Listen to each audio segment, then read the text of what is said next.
Hello students, कैसे हैं आप? I hope you will be super fine. मैं हूं आपका अपना होस्ट, अपना दोस्त नवीन जानील, और एक बार फिर से हाजिर हूं आपके साथ एक नए टॉपिक को लेके। और आज का अपना टॉपिक है magnetic field at the centre of a loop और a coil. Okay, so magnetic field हमें कैलकुलेट करना है at the centre of a circular coil carrying current. तो फर्स्टली हमें एक सर्कुलर कॉइल ही कंसीडर करनी चाहिए, ये लीजिए, ठीक है। एक सर्कुलर कॉइल हमने कंसीडर कर लिया और मान लीजिएगा इसमें कितना करंट फ्लो करने वाला है, आई करंट। सर्कुलर कॉइल में कितना करंट फ्लो कर रहा है dear students, I current flow कर रहा है। ओके, और इसका रेडियस हम मान लेते हैं, इसका सेंटर हमने मान लिया O, और इसके रेडियस को आप रिप्रेजेंट कर लीजिए R से। ओके, देखिए बहुत आसान है। इसके फर्स्ट हाफ में हम इसके डेरिवेशन को डिस्कस करेंगे, और सेकंड हाफ जो होगा इसका वो मोस्ट इंपॉर्टेंट होगा, क्योंकि वहां जो हम बात करेंगे वो कंपटीशन पॉइंट ऑफ व्यू से बनने वाले पॉसिबिलिटीज के बारे में बात होगी। ओके, सो लेक्चर को शुरू से लेके एंड तक आपको हर एक सेकंड को देखना है, तभी आप इस लेक्चर का क्या उठा पाएंगे, बेनिफिट उठा पाएंगे। ओके, सो स्टार्ट करते हैं आज के अपने इस लेक्चर को। देखिए, ये जो आपके पास करंट कैरिंग लूप है, इसको सिंप्लिसिटी के लिए आप थोड़ा सा ऐसे भी बना सकते हो। अपन जनरली इसको यूं बना देते हैं, ठीक है। मतलब इसी को हमने अपने आप को थोड़ा आसान करने के लिए ऐसे बना दिया। ओके, सो ये आपके पास सेंटर को having current I as you can see, और जो रेडियस है आपके पास वो हमने क्या मान लिया, आर मान लिया। ओके, अब हमने एक टॉपिक डिस्कस किया था बायोट-सैवरेट लॉ। कौन डिस्कस किया था? बायोट-सैवरेट लॉ डिस्कस किया था कि बायोट-सैवरेट लॉ हमें ये कहता है कि magnetic field due to a small current element. Okay, तो सबसे पहले आप यहां पे क्या कंसीडर कर लें, एक स्मॉल करंट एलिमेंट कंसीडर कर लें। तो कहीं भी जहां आपका मन करता है वहां पे हमने एक स्मॉल करंट एलिमेंट कंसीडर किया एज यू कैन सी, और स्मॉल करंट एलिमेंट को हमने नाम दिया AB। This is the small current element, और इसे हम रिप्रेजेंट करेंगे आइडियल वेक्टर से। किसे रिप्रेजेंट करेंगे? आइडियल वेक्टर से रिप्रेजेंट करेंगे। तो देखिए फर्स्टली क्या है, यह है आपके पास रेडियस वेक्टर, और यह है आपके पास करंट एलिमेंट आइडियल, और डीएल का डायरेक्शन किधर हुआ? In the direction of current. Okay, so this is the direction of dl and that is the radius vector r, और you can say the position vector r. Okay, now according to Biot Savart law, according to Biot Savart law, Biot Savart law क्या है? Magnetic field apply करना है किसी भी small current element की वजह से, और कौन से पॉइंट पर निकाल लेंगे? O पॉइंट के ऊपर। इस स्मॉल करंट एलिमेंट की वजह से पहले O पॉइंट पर क्या निकाल ले? Magnetic field, by using the Biot Savart law. Okay, so magnetic field dB, which is equals to mu naught upon 4 pi I dl cross r divided by r cube, dl cross r divided by r cube। देखिए, इससे पहले कि अपन next step पे move करें, you must know the direction of magnetic field। इस dB का जो direction होगा वो हम कैसे बताएंगे? As I told you in my previous lecture also, कि जहां भी क्रॉस प्रोडक्ट की बात आए, जहां भी क्रॉस प्रोडक्ट की बात आएगी, वहां डायरेक्शन ऑफ मैग्नेटिक फील्ड हो या कोई भी फिजिकल क्वांटिटी हो, तो उस डायरेक्शन को रिप्रेजेंट करने के लिए अपन कौन सा रूल यूज कर सकते हैं? राइट हैंड रूल यूज कर सकते हैं। तो राइट हैंड थंब रूल जब आप यहां पे यूज करेंगे, तो अपने राइट हैंड के फिंगर्स को डीएल वेक्टर से आर वेक्टर की तरफ क्या करनी है? स्ट्रेच करनी है। फिर से सुनिएगा, डीएल वेक्टर से आर वेक्टर की तरफ क्या करनी है? स्ट्रेच करनी है। तो कैसे करेंगे देखिएगा, ये रहा डायरेक्शन ऑफ डीएल और ये रहा आपके पास आर, तो मतलब डीएल से और आर वेक्टर की तरफ अपनी फिंगर्स को क्या करेंगे आप, स्ट्रेच करेंगे। तो ये कौन सा मोशन हो गया, क्लॉकवाइज के एंटी क्लॉकवाइज, कौन सा हो गया आपके पास, ये क्लॉकवाइज हो गया। तो अपने राइट हैंड की फिंगर्स को डीएल से आर की तरफ स्ट्रेच करिएगा। तो जब आप डीएल से आर की तरफ स्ट्रेच करेंगे तो ये हो गया डीएल से आर की तरफ, मींस कैसा रोटेशन होना चाहिए, क्लॉकवाइज रोटेशन होना चाहिए, और थंब किधर जाएगा, into the plane of paper, यानी कि मैग्नेटिक फील्ड उस प्लेन के परपेंडिकुलर होगा जिस प्लेन में कौन लाई करता है, डीएल और आर लाई करता है। और ये आपके पास क्या रहा, डीएल और ये रहा R. The board is also a plane, और इसी प्लेन में कौन लाई कर रहा है, डीएल और आर वेक्टर लाई कर रहा है। तो मैग्नेटिक फील्ड इस आइडियल करंट एलिमेंट की वजह से ओ पॉइंट पर जो बनेगी वो क्या बनेगी, into the plane of paper. और यहां पे आप क्या मेंशन कर सकते हैं, क्रॉस मेंशन कर सकते हैं। क्या मेंशन करेंगे, क्रॉस मेंशन करेंगे। फाइनली जो आपके पास डायरेक्शन आ गया मैग्नेटिक फील्ड का due to a small current element, वो क्या आ गया, into the plane of paper, perpendicular inward कह सकते हैं आप उसे, ओके। बट हमें magnetic field small current element की वजह से नहीं निकालना है, हमें मैग्नेटिक फील्ड निकालना है due to the whole circular coil carrying current. समझे, डीबी आपके पास आ गया, वो mu naught upon 4 pi I DL cross R divide by क्या है, आर क्यूब। तो इस मैग्नेटिक फील्ड का डायरेक्शन हमारे पास क्या आ गया, into the plane of paper. Magnetic field का जो डायरेक्शन आ गया वो क्या आ गया, into the plane of paper. But हमें जो मैग्नेटिक फील्ड कैलकुलेट करना है वो होल सर्कुलर करंट लूप की वजह से करना है, ना कि स्मॉल एलिमेंट की वजह से। ये तो एक तरीका है मैग्नेटिक फील्ड को निकालने का। तो सपोज करिएगा कि इस पर्टिकुलर करंट कैरिंग लूप को हम स्मॉल एलिमेंट्स में डिवाइड कर लेते हैं, और जब आप इसको स्मॉल एलिमेंट्स में डिवाइड करेंगे तो हर स्मॉल एलिमेंट की वजह से जो मैग्नेटिक फील्ड आएगी सेंटर पर, वो कहां ही आएगी, into the plane of paper ही आएगी dear students.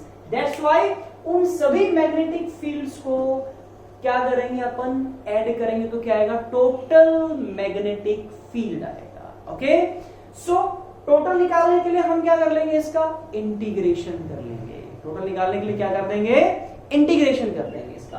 So where DL vector is perpendicular to r vector, that is theta is of 90 degree। dl vector और r वेक्टर क्या है, परपेंडिकुलर है, तो थीटा कितना बनेगा, 90। तो और इसे आप क्या लिख सकते हैं मैग्नीट्यूड में, dv is equals to mu naught upon 4 pi I dl sin 90 अपॉन r स्क्वायर। और फाइनली जो आपके पास dB आया वो आया mu naught upon 4 pi I dl divided by r square. और टोटल मैग्नेटिक फील्ड निकालने के लिए क्या कर दीजिए, इसका integration. So integrating on both sides we gate,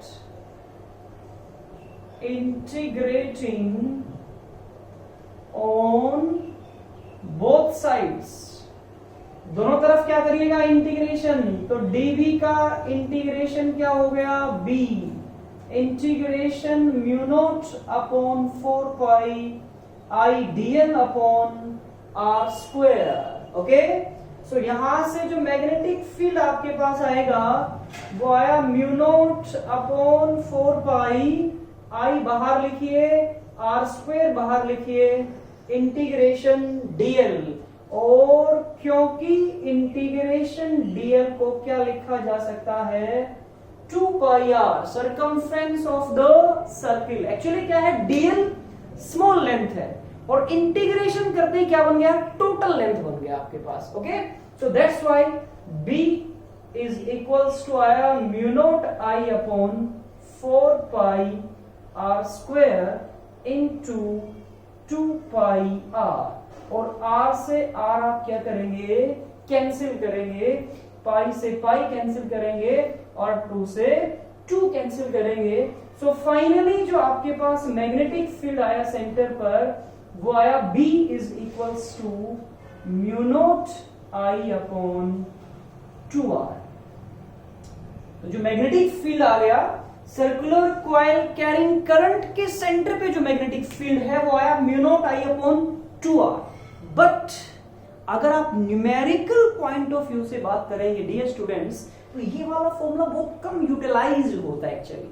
तो सर कौन सा फॉर्मूला ज्यादा यूटिलाइज होगा, वो वाले फॉर्मूले की हम बारे में ज्यादा बात करेंगे। देखिएगा इसी इक्वेशन को आप और ऐसे लिख सकते हैं, B is equals to mu naught I upon 4 pi R into 2 पाई।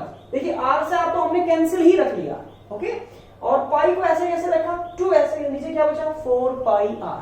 अब ध्यान से देखिए ये जो 2 पाई आपके पास है ये क्या है, angle subtended at the centre of the coil.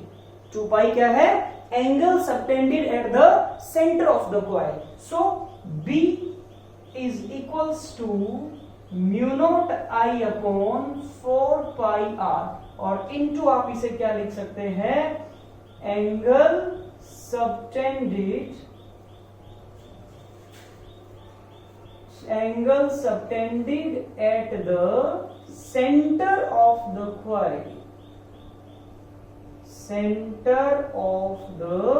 coil, देखिए for your kind information I will tell you कि that formula is very very useful for अस। देखिए अगर हम बात करें कि ये तो सर्कुलर कॉइल थी आपके पास, अगर एक सर्कुलर आर्क के सेंटर पे मैग्नेटिक फील्ड निकालनी हो तो ये वाला फॉर्मूला काम नहीं आएगा। तो कौन काम आएगा, ये वाला फॉर्मूला ही हमें काम आएगा। B is equal to mu naught I upon 4 pi R into 2 pi. 2 pi is the angle subtended at the centre of the coil, और आप इसे B नोट से रिप्रेजेंट भी कर सकते हैं। B नोट एक स्पेशल रिप्रेजेंटेशन हो गया उस मैग्नेटिक फील्ड का जो whole circular current carrying loop की वजह से उसके सेंटर पे है, okay. So B naught is equal to mu naught I upon 2 pi R, और इसका जो डायरेक्शन होगा मैग्नेटिक फील्ड का वो हम कैसे भी दे सकते हैं। अभी मैंने कहा कि ये तो जो डायरेक्शन आपने दिया था डीएल वेक्टर, आइडियल वेक्टर और आर क्रॉस प्रोडक्ट का, वो तो हमने राइट हैंड रूल से दिया। अपनी फिंगर्स को स्ट्रेच किया डीएल से आर की तरफ, और थंब हमें बता रहा है डायरेक्शन ऑफ मैग्नेटिक फील्ड के बारे में, ठीक है। बट हम एक और रूल यहाँ पे क्या कर सकते हैं, यूज कर सकते हैं, और वो रूल क्या होगा देखिएगा। For the direction of magnetic field हम क्या करेंगे, फॉर द डायरेक्शन ऑफ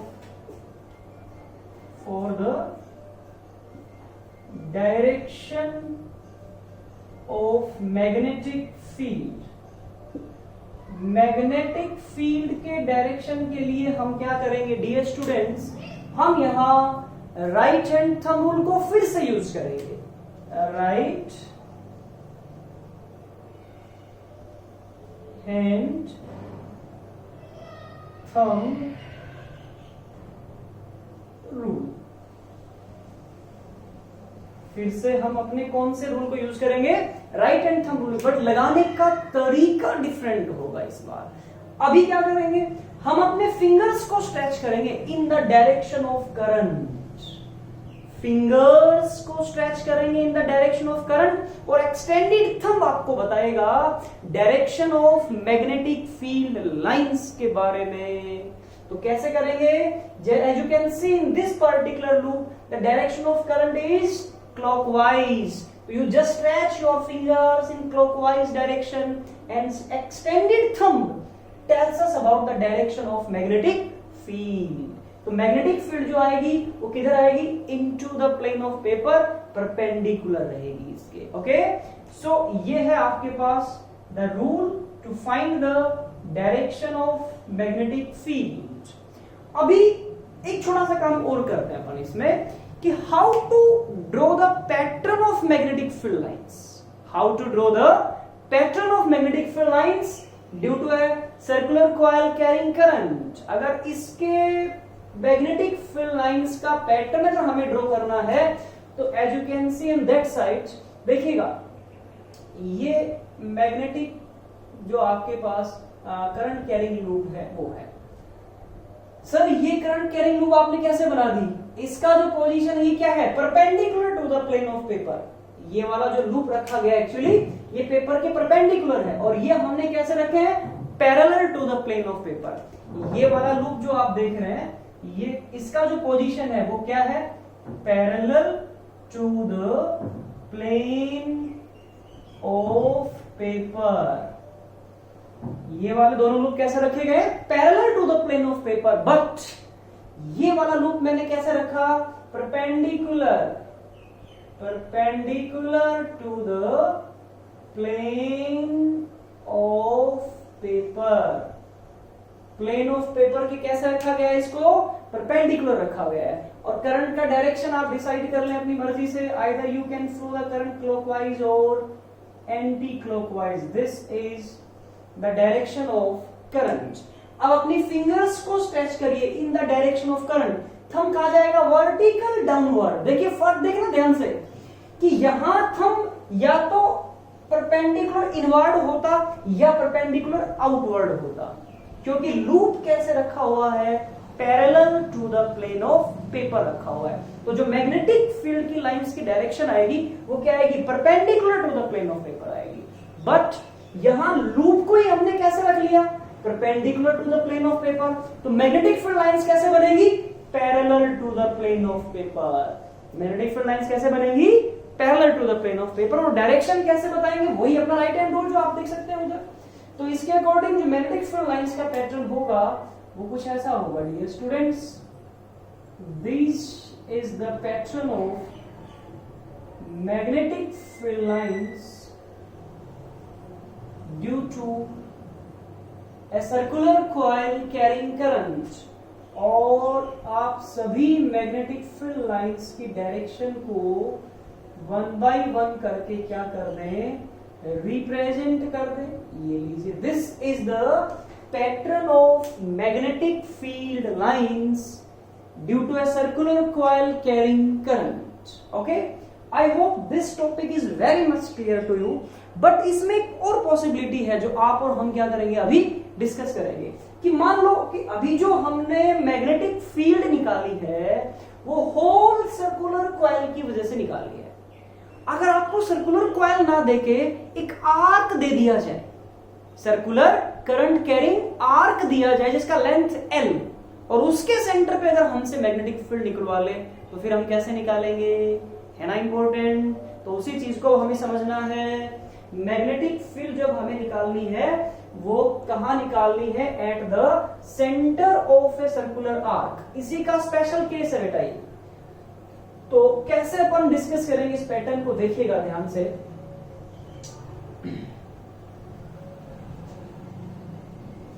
देखिए रिजल्ट जो निकाला मैं उसको एक बार वापस से यहां पे मेंशन कर दूं। रिजल्ट हमने निकाला B naught is equals to mu naught I upon 2R। Okay, and if there are n turns, एक केस आप और यहां पे कर सकते हैं, if there are n turns, अगर n टर्न्स होंगे तो मैग्नेटिक फील्ड क्या बन जाएगा, mu naught NI upon 2R बन जाएगा। ओके, अब जो अपना सेकंड केस है उसके बारे में बात करते हैं, special case.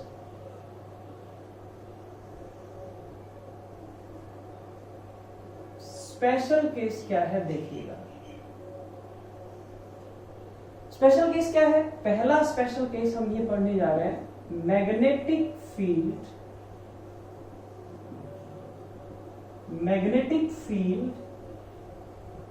at the center of a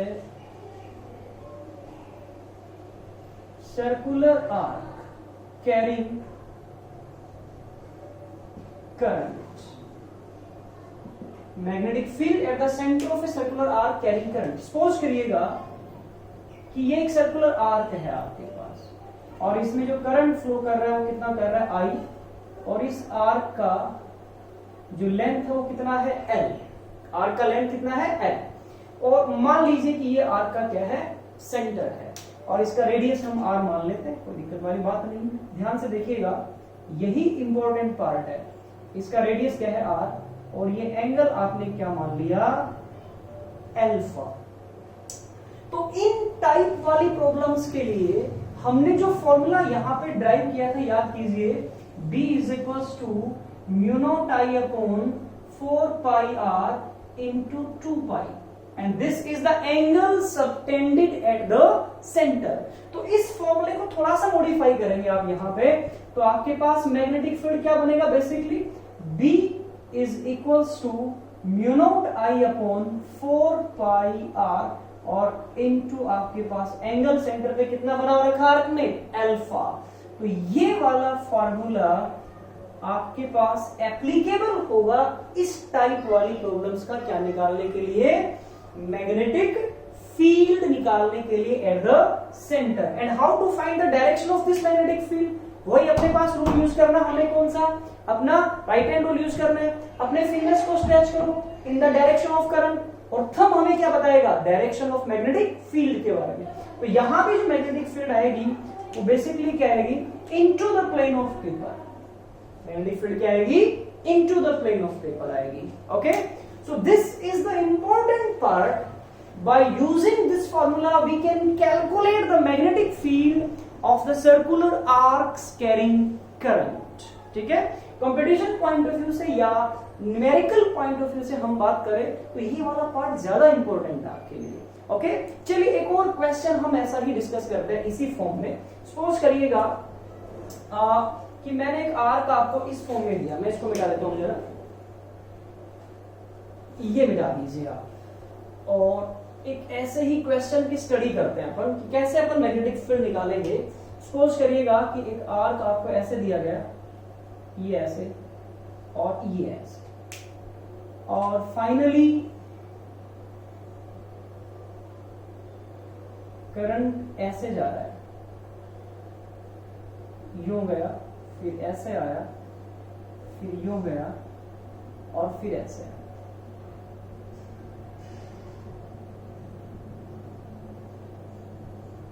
देखिए, और हमें यहां सेंटर पर क्या निकालना है, मैग्नेटिक फील्ड निकालना है डियर स्टूडेंट्स। अब आप ध्यान से देखिएगा, क्या जिस फॉर्मूले की मैं आपसे बात कर रहा हूं वो यहां एप्लीकेबल होगा कि नहीं होगा, डेफिनेटली एप्लीकेबल होगा। मान लीजिए angle subtended bye these circular arcs eight the centre is of alpha. तीनों सर्कुलर आर्क्स जो सेंटर पे एंगल बना रही है, कितना बना रही है, अल्फा। क्योंकि करंट सभी में क्या रहेगा, सेम। इधर से करंट चला आई, इसमें भी करंट कितना आया, आई, इसमें भी करंट कितना आया, आई, यहां भी करंट कितना है, आई, यहां भी करंट कितना है, आई, यानी कि हर एक पार्ट में करंट क्या रहेगा, सेम रहेगा। अब ध्यान से देखना है, एक टॉपिक हमने डिस्कस किया था, magnetic field due to straight current carrying conductor, और उसका एक स्पेशल केस था कि अगर किसी भी स्ट्रेट करंट कैरिंग कंडक्टर के एक्सिस पर मैग्नेटिक फील्ड निकाला जाए तो वो मैग्नेटिक फील्ड क्या आएगा, जीरो आएगा। और यू कैन से magnetic field on the conductor क्या होगा, जीरो होगा। Understand, magnetic field on the centre क्या होगा, I mean on the conductor क्या होगा, जीरो। तो देखिएगा, हमें मैग्नेटिक फील्ड ओ पॉइंट पर कैलकुलेट करना है, और ये जो आपका कंडक्टर है, ये वाला कंडक्टर, तो कहीं ना कहीं अगर आप इसे बैकवर्ड प्रोड्यूस करेंगे तो जो ऑब्जर्वेशन पॉइंट जहां मैग्नेटिक फील्ड निकालना है वो कहां ही लाई करता है, ऑन द कंडक्टर। तो यानी कि इस वाले कंडक्टर की वजह से तो मैग्नेटिक फील्ड क्या बन जाएगी, जीरो बन जाएगी। और ऐसे ही इस वाले कंडक्टर की वजह से भी मैग्नेटिक फील्ड क्या बनेगी डियर स्टूडेंट्स, जीरो बनेगी। और इस वाले कंडक्टर की वजह से भी मैग्नेटिक फील्ड क्या बनेगा, जीरो बनेगा। यानी कि जो स्ट्रेट सेगमेंट्स है आपके पास, स्ट्रेट सेगमेंट्स, उन स्ट्रेट सेगमेंट्स की वजह से तो आपके पास मैग्नेटिक फील्ड क्या आ गया, जीरो आ गया। अब बच कौन गया, सर्कुलर सेगमेंट्स, और यू कैन से आर्क्स बच गए कि नहीं। तो इन आर्क्स की वजह से क्या निकालेंगे, magnetic field at centre O. कैसे निकालेंगे, ध्यान से देखिएगा। मान लीजिए कि यहां से यहां तक का जो आपको रेडियस गिवन है वो है ए, यहां से यहां तक का जो रेडियस आपको गिवन है वो है बी, और यहां से यहां तक का जो रेडियस आपको गिवन है वो कितना है, सी गिवन है। तो पहले तो आप इंडिविजुअल मैग्नेटिक फील्ड्स निकाल लो। पहली बार जो मैग्नेटिक फील्ड निकालते हैं उसको हम लिख लेते हैं B A. Magnetic field due to the circular arc having radius a, और फॉर्मूला आपके सामने लिखा हुआ है, ये रहा, mu naught I upon 4 pi, radius क्या है ए, और इनटू एंगल कितना है अल्फा। अल्फा ऑलवेज रिमेंबर किस में मेजर होगा, रेडियन में मेजर होगा। स्टूडेंट्स देखिए, आप इसी रिलेशन को और कैसे लिख सकते हैं, आप इसको लिख सकते हो b इज इक्वल्स टू, अगर नंबर ऑफ टर्म्स की वैल्यू क्या मान ली जाए 1, तो mu naught I upon 2r को क्या लिखा जा सकता है b नॉट, तो mu naught I upon 2r को तो क्या लिखा जा सकता है b not into alpha upon 2 पाई। आप इस वाले रिलेशन को ऐसे भी लिख सकते हैं। रिमेंबर कि जो अल्फा है ये किस में मेजर होगा, alpha always measures in radian. Alpha किस में मेजर करेंगे, रेडियन में मेजर करेंगे। तो ध्यान से देखिएगा, क्या है आपके पास जो फर्स्ट आर्क है, फर्स्ट आर्क की वजह से ओ पॉइंट पे मैग्नेटिक फील्ड आ गई। इसका डायरेक्शन देखो, फिंगर्स को स्ट्रेच करो, डायरेक्शन ऑफ करंट, और थंब हमें बताएगा डायरेक्शन ऑफ मैग्नेटिक फील्ड के बारे में, यानी कि मैग्नेटिक फील्ड आगे परपेंडिकुलर आउटवर्ड। फिर आप निकाल लीजिए magnetic field of circular arc having radius b, so this is mu naught I upon 4 pi b, और angle still remain same alpha, but the direction of current is change. तो अब आपके पास magnetic field होगी into the plane of paper, current की direction में रखेंगे stretching fingers को, और थंब हमें बताएगा डायरेक्शन ऑफ मैग्नेटिक फील्ड के बारे में। तो ये वाला मैग्नेटिक फील्ड क्या हो गया, into the plane of paper. Finally magnetic field आप सर्कुलर आर्क जिसका रेडियस सी है उसकी वजह से निकाल लो, mu naught I upon 4 pi C, और इनटू अगेन एंगल अल्फा, और मैग्नेटिक फील्ड का डायरेक्शन फिर क्या हो गया, चेंज हो गया। तो इस प्रकार से ओ पॉइंट पर आप क्या निकाल सकते हैं, अब नेट मैग्नेटिक फील्ड निकाल सकते हैं। तो इन दोनों को ऐड करिए और उसमें से ये वाली क्या कर दीजिए, सब्ट्रैक्ट कर दीजिए। तो आपके पास क्या आ जाएगा, B A plus B C, और माइनस आपके पास क्या आएगा, B B. So that will be the answer of that particular question. Okay, I hope कि आपको बहुत अच्छे से ये बात क्लियर हुई होगी कि अगर magnetic field whole circular current carrying conductor की वजह से निकालना है सेंटर पर, तो आप फॉर्मूला यूज करेंगे mu naught I upon 2r। But अगर सर्कुलर आर्क हमें गिवन है तो फिर कौन यूज नहीं होगा, mu naught I upon 2r use नहीं होगा। Then we have to use b naught times of alpha by 2 pi, or you can say mu naught I upon 4 pi r into 2 pi, and 2 pi is the angle subtended at the center of the coil। और यहाँ centre पे जो angle बना है वो कितना बन रहा है, अल्फा। सेंटर पे जो एंगल बन रहा है वो कितना बन रहा है, अल्फा। दैट्स व्हाई अपने 2 पाई को यहाँ पे क्या लिखा है, अल्फा लिखा है। Okay, I hope that particular topic is very much clear to you. You just pause it and note down please. Magnetic field at the centre of a current carrying circuit loop. ये बहुत important case आप और हम discuss करने जा रहे हैं dear students, कि एक आपको यूनिफॉर्म वायर से बनी हुई यूनिफॉर्म क्रॉस सेक्शन एरिया की एक वायर गिवन है, और उसके सेंटर पे हमें क्या निकालना है, मैग्नेटिक फील्ड निकालना है। बट सिचुएशन कुछ डिफरेंट है। सिचुएशन क्या है, कुछ डिफरेंट है। एज यू कैन सी, हमने इसके किसी भी दो एंड्स के अक्रॉस क्या लगाया हुआ है, एक बैटरी लगाया हुआ है, और बैटरी का जो पोटेंशियल डिफरेंस है वो आप मान लीजिए क्या है, V। और बैटरी से कितना करंट ड्रॉ किया गया, I करंट ड्रॉ किया गया, और हमें इसके सेंटर पे क्या निकालना है, मैग्नेटिक फील्ड निकालना। मोस्ट इंपोर्टेंट केस आप और हम डिस्कस कर रहे हैं अभी। ये सब जो बातें आप और हम करेंगे ये सब कंपटीशन पॉइंट ऑफ व्यू के लिए है। Okay, academic point of view जो बातें करनी थी वो हम कर चुके हैं बेटा, ध्यान से देखिएगा। अब यहां पे क्या है, जैसे ही करंट इस वाले पार्ट पे पहुंचा, करंट अपने आप को कितने पार्ट्स में डिवाइड कर देगा, दो पार्ट्स में। करंट अपने आप को कितने पार्ट्स में डिवाइड कर देगा, 2 पार्ट्स में।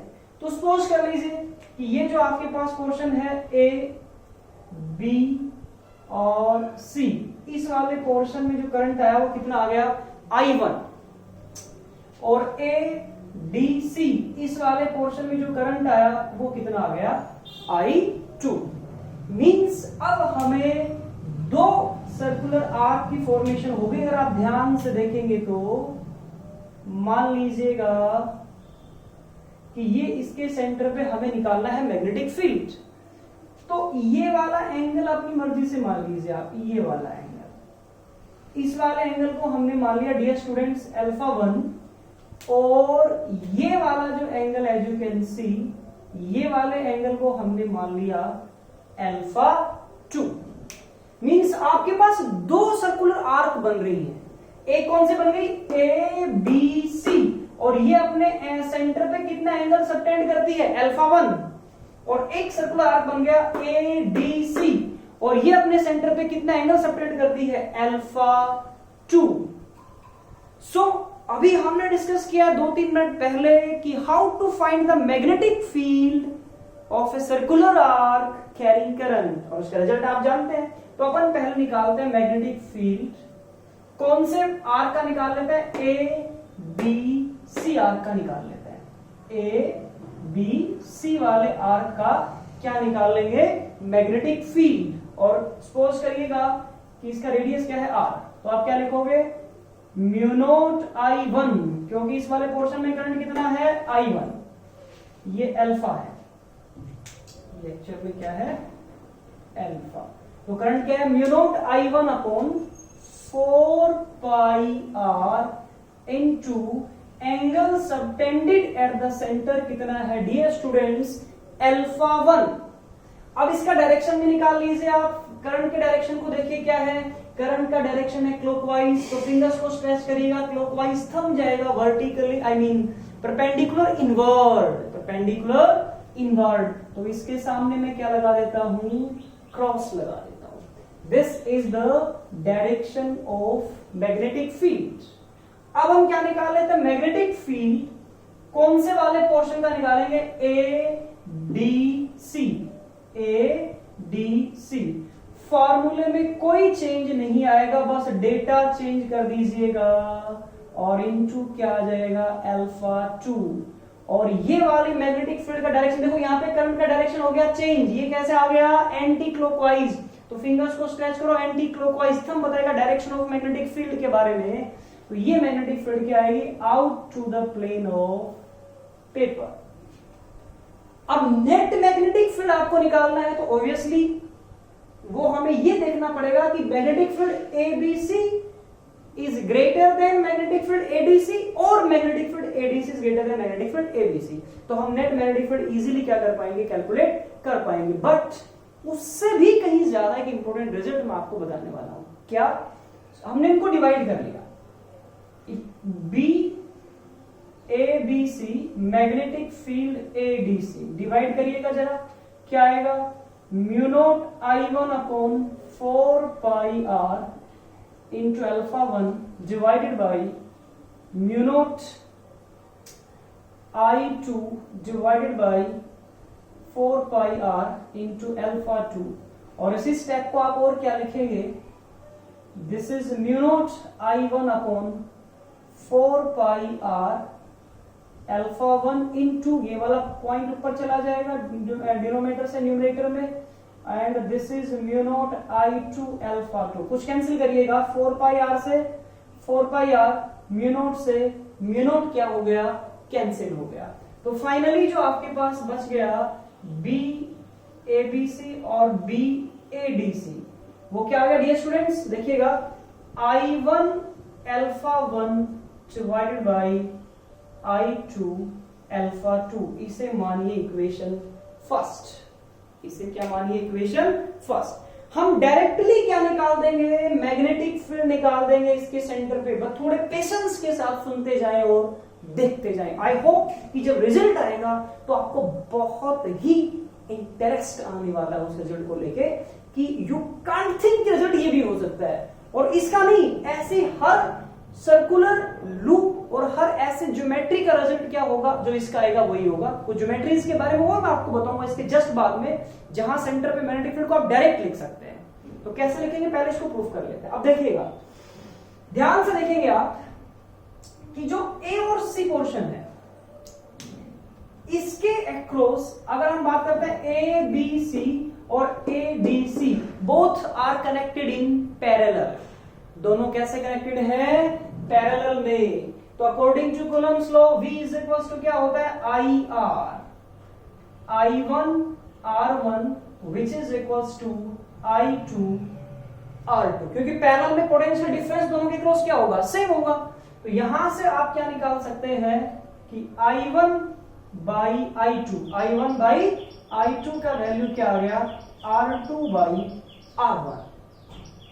I1 बाई I2 का वैल्यू क्या आ गया? R2 by R1। बट एक और इंपॉर्टेंट कॉन्सेप्ट को आप जानते हैं डियर स्टूडेंट्स कि रेजिस्टेंस का कंडक्टर की लेंथ के साथ कैसा रिलेशन होता है? डायरेक्ट रिलेशन होता है। जितना लेंथ इंक्रीज करेंगे उतना रेजिस्टेंस भी क्या होगा? इंक्रीज होगा।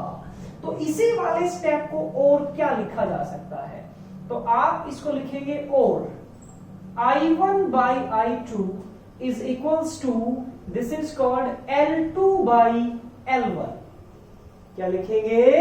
L2 बाई L1, क्योंकि R का L के साथ क्या है? डायरेक्ट रिलेशन है।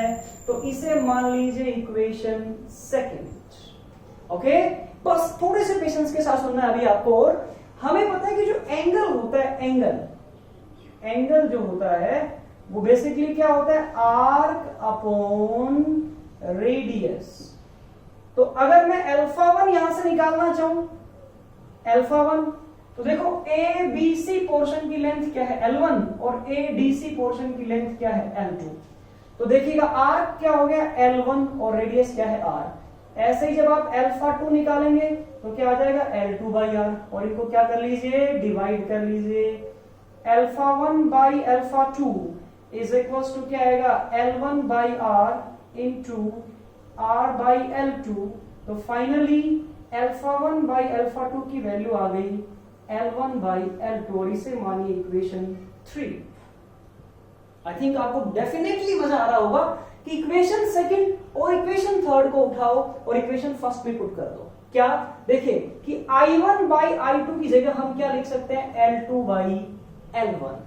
तो आपके पास क्या है? Magnetic field BAC divided by magnetic field BDC is equals to I1 by I2 की जगह क्या है dear students? L2 by L1, और अल्फा 1 बाई अल्फा 2 की जगह क्या आ गया? L1 by L2, L1 by L2, और मजे से कैंसिल कीजिएगा और रिजल्ट क्या गया? 1। रिजल्ट क्या गया? 1 means magnetic field due to portion ABC divided by magnetic field due to portion ADC which is equals to क्या आ गया? यूनिटी बोले तो 1। है ना इंटरेस्टिंग? अब आप खुद ये आइडिया लगा सकते हैं कि मैग्नेटिक फील्ड सेंटर पे क्या होगी। ध्यान से देखो, BABC जो है वो into the plane of paper है और BADC out to the plane of paper है, और दोनों का मैग्नीट्यूड क्या है? इक्वल। तभी तो इनका जो क्वोशिएंट है वो क्या है? 1 आया। इसका मतलब जो नेट मैग्नेटिक फील्ड आएगा, therefore the net magnetic field at the centre, यानी कि बी नेट क्या आएगा डियर स्टूडेंट्स? 0 आएगा। है ना इंटरेस्टिंग? मैग्नेटिक फील्ड जो इसके सेंटर पे आएगा वो क्या आएगा? 0। इसीलिए मैंने कहा था कि पेशेंस से सुनना है और देखना है।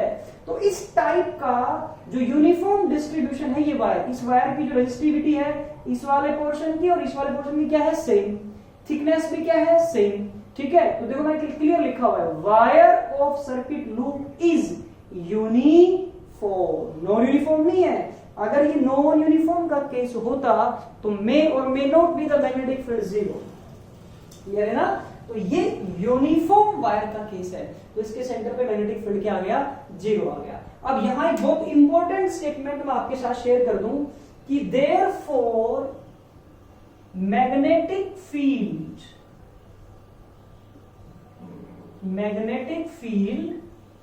at the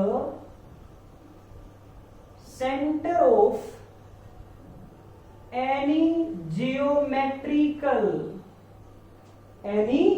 geometrical symmetrical SYMMETRICAL, symmetrical circular loop is always zero.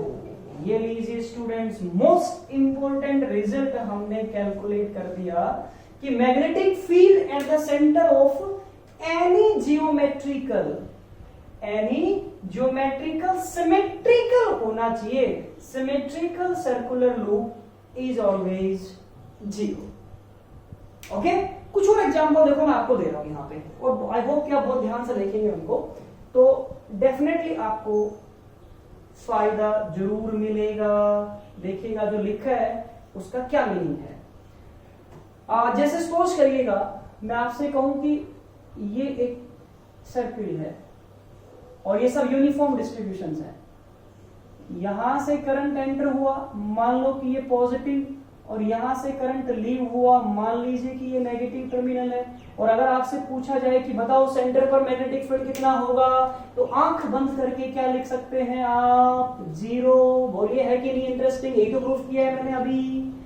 Okay, अगर मान लो कि सर अगर ये ऐसे ना होके ऐसा लिखा जाता, किसी भी एंगल पे होता, सपोज करो कि ये वाला एंगल जो है आपके पास 60 डिग्री है, ये तो प्रूफ किया है अभी हमने, ऐसा 60 डिग्री है, तो भी इसके सेंटर पर मैग्नेटिक फील्ड का डिस्ट्रीब्यूशन क्या ही होगा? जीरो होगा। मैग्नेटिक फील्ड जो यहाँ सेंटर पे बनेगी वो क्या बनेगी? जीरो बनेगी। ठीक है, एक और देख लेते हैं हम इसी टाइप का केस। ये पहला एग्जाम्पल हो गया, ये सेकंड हो गया, एक और देख लीजिएगा। सपोज करिएगा कि ये आपके पास 120 है, एंगल कितना है? 120। इट डजंट मैटर कि एंगल 120 है कि 60 है कि 180 है या 30 है कि 45 है, बट आपके पास सिमेट्रिकल सर्कुलर लूप होनी चाहिए और यूनिफॉर्म वायर होनी चाहिए। उसके सेंटर पर ऑलवेज मैग्नेटिक फील्ड क्या ही आएगा? जीरो आएगा। ओके, एक और एग्जांपल देख लीजिएगा। सपोज करिएगा कि वी हैव अ स्क्वायर, एक स्क्वायर है आपके पास, ये लीजिए। ठीक है, यहां आपने इसको बैटरी से कनेक्ट किया, ये नेगेटिव टर्मिनल मान लीजिए। ठीक है, और इसके सेंटर पे क्या निकलवाया आपसे? Magnetic field. तो यहां भी सेंटर पर मैग्नेटिक फील्ड क्या ही होगा? जीरो होगा। है ना इंटरेस्टिंग? मैं यही तो बता रहा हूं आपको इतनी देर से, इसीलिए बोल रहा हूं कि ध्यान से देखिएगा, पेशेंस के साथ। सपोज करिएगा कि आप कनेक्शन थोड़ा चेंज कर लेते हैं। सर मैंने यहाँ पे कनेक्शन लगा दी, भाई यहाँ पे लगा दो, कोई डरने वाली बात नहीं है और कोई किंतु परंतु नहीं है। यहाँ भी मैग्नेटिक फील्ड क्या ही आएगा? जीरो आएगा। सपोज करेगा कि आपके पास एक ट्राइंगल है, क्या है? एक ट्राइंगल। अगर ट्राइंगल की बात करेंगे, मान लीजिए कि मैंने एक ट्राइंगल लिया, ठीक है, यहां से करंट एंटर हुआ पॉजिटिव टर्मिनल और यहां से करंट बाहर आया नेगेटिव टर्मिनल। इसके सेंटर पे भी मैग्नेटिक फील्ड क्या लिखेंगे? जीरो लिखेंगे। इस वाली आर में करंट कुछ और होगा और इस वाली आर में करंट कुछ और होगा, यानी कि करंट इस प्रकार से क्या हो जाएगा? देखो ये वाला करंट यहां डिस्ट्रीब्यूट हो गया, इधर से जाके इधर, ये इधर आ जाएगा। ओके, सपोज करिएगा कि आपके पास एक क्यूब है, और क्यूब के किसी भी डायगोनल के अक्रॉस और किन्हीं भी वर्टिसेस के अक्रॉस अगर आपने कौन कनेक्ट किया है? बैटरी को कनेक्ट किया है। सपोज करिएगा कि ये वाला पॉजिटिव है और ये नेगेटिव है, तो क्यूब के सेंटर पर मैग्नेटिक फील्ड अनडाउटली क्या लिखा जाएगा? जीरो लिखा जाएगा। I hope that topic is very much clear to you. पहले हमने इसको प्रूफ किया आपके सामने कि मैग्नेटिक फील्ड यहां पे क्या है? जीरो। देन वो रिजल्ट्स मैंने आपके लिए क्या लिखे हैं? डायरेक्ट लिखे हैं। Okay, so you guys just pause it and note down please. Okay students, अभी देखो जो नेक्स्ट केस अपन करने जा रहे हैं वो क्या है? देखो पहला केस हमने पढ़ा wire of circuit loop is uniform. अब हम पढ़ेंगे wire of circuit loop is non uniform, और उसका भी एक पर्टिकुलर केस आपके सामने लिखा है मैंने। और वो केस क्या है कि अगर आपके पास ये जो वायर आपको गिवन है, ये वायर यूनिफॉर्म थिकनेस का है, थिकनेस तो क्या है इसका? सेम, बट मटेरियल क्या है? डिफरेंट है। कि ये वाला जो मटेरियल है सपोज करिएगा A B C ये मैंने मान लिया X और B D C ये वाला मटेरियल आपने क्या मान लिया Y। इन दोनों सेमी सर्कुलर वायर्स का थिकनेस तो क्या गिवन आपको सेम, बट मटेरियल दोनों क्या है डिफरेंट। मटेरियल दोनों क्या है डिफरेंट। और हमें सेंटर पे क्या निकालना है अब मैग्नेटिक फील्ड निकालनी है। तो ये तो कंफर्म है कि मैग्नेटिक फील्ड क्या तो नहीं आएगी, जीरो नहीं आएगी। Got it. कैसे फाइंड आउट करेंगे, तरीका वही आपके पास कि पहले आप क्या निकाल लीजिए magnetic field due to the portion A B C, और मैग्नेटिक फील्ड को क्या लिखेंगे dear students, mu naught I1 upon 4 pi R into angle subtended at the centre. वो कितना आएगा पाई, कितना आएगा पाई। और साथ में डायरेक्शन भी देखिएगा, करंट कैसे फ्लो कर रहा है क्लॉकवाइज। कैसे फ्लो कर रहा है क्लॉकवाइज। तो थंब रखेंगे into the plane of paper और आपके पास मैग्नेटिक फील्ड आ गई into the plane of paper, inward आ गई ना। सेम पोर्शंस में आप क्या निकाल लो B D C, A D C. इस वाले पोर्शन की मैग्नेटिक फील्ड जब आप निकालेंगे तब वो क्या आएगी mu naught I2 upon 4 pi R into pi, और ये वाला मैग्नेटिक फील्ड क्या आ जाएगा परपेंडिकुलर आउटवर्ड। और सिंप्लीफाई करके आप पाई से पाई को क्या कर लेंगे कैंसिल कर लेंगे। तो फाइनली क्या आ गया mu naught I1 upon 4 are, और ये आपके पास आ गया mu naught I2 upon 4 R. Okay, अब डायरेक्शन भी आपके पास है, मैग्नेटिक फील्ड के रिजल्ट्स भी आपके पास है, बट ये कैसे पता लगे कि कौन मैग्नेटिक फील्ड ग्रेटर है और कौन मैग्नेटिक फील्ड लेसर है। क्योंकि नेट मैग्नेटिक तो भी निकाल पाएंगे अपन, क्योंकि दोनों का डायरेक्शन क्या है ऑपोजिट, और ऑपोजिट में नेट मैग्नेटिक फील्ड कब निकाल पाएंगे जब इस बात का नॉलेज आपको हो जाए कि कौन सा मैग्नेटिक फील्ड कितना कम और कौन कितना ज्यादा है। और उस बात का फैसला सिर्फ कौन कर सकता है, करंट कर सकता है डियर स्टूडेंट्स। तो उसके लिए डिफरेंट मटेरियल, इसमें कंडीशन दे दिया गया आपको कि जो आपके पास X मटेरियल है और Y मटेरियल है, इसमें से resistance of material X is greater than resistance of material Y। ये कंडीशन आपको गिवन होगी, कंडीशन आपको क्या होगी गिवन होगी। अब आप इजीली क्या कर सकते हैं कैलकुलेट कर सकते हैं कि देखो ABC और ADC दोनों पैरेलल में है, दोनों के अक्रॉस पोटेंशियल डिफरेंस क्या रहेगा same. So according to ohm's law V is equals to IR and which is equals to constant.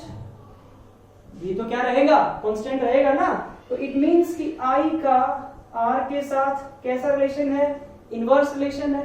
I का R के साथ इनवर्स रिलेशन है। और हमें कौन गिवन है as resistance of material X is greater than resistance of material Y, therefore current of material X is less than current of material Y। अब आप इजीली इस बात का फैसला कर सकते हैं कौन सा मैग्नेटिक फील्ड ग्रेटर है और कौन सा मैग्नेटिक फील्ड लेसर है, और हम क्या निकाल सकते हैं नेट मैग्नेटिक फील्ड। देखिएगा कि आपके पास I1 मींस जो मटेरियल आपके पास कौन है X, और I2 मींस कौन से वाला मटेरियल है Y। तो Y क्या है ज्यादा है और IX क्या है कम। तो therefore magnetic field ABC is greater than magnetic field ADC। इसे लिखिए ADC, और यहां भी क्या लिखेंगे ADC। तो therefore जो नेट मैग्नेटिक फील्ड आएगा वो क्या आएगा BADC माइनस BABC। और यहां से आपके पास ये रहा म्यू नॉट अपॉन 4R, आप क्या लेंगे कॉमन लेंगे dear students. So this is I2 minus I1 and which is the B net. और इस B नेट का भी क्या होना चाहिए डायरेक्शन होना चाहिए, और वो किधर होगा out to the plane of paper. This is the direction of net magnetic field. Net magnetic field का क्या है ये डायरेक्शन है। I hope that topic is very much clear to you. Thank you so much for having patience.